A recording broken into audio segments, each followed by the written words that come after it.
Hi there, I am Chris Pittard with Dalton Carpet One. And I'm Mackenzie Gallagher with Joma Construction.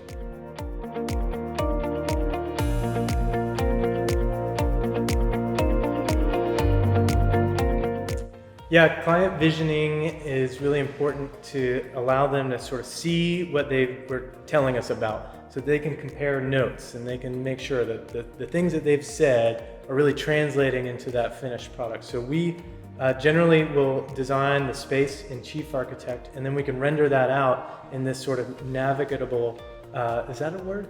I think so.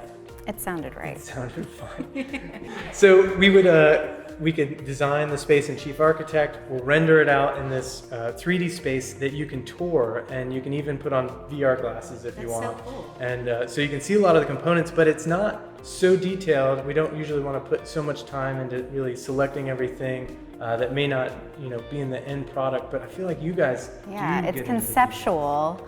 And that's really important. I think a client needs to have enough leeway in what they're looking at to be able to get it, but not be married to certain details, because that really comes later.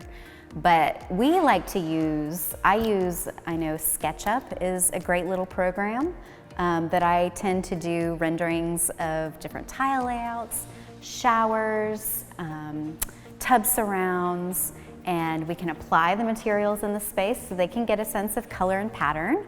And we also like to use 2020, and that's a great program for envisioning spaces that incorporate different types of cabinetry, like your kitchen, or even a built-in space like your pantry.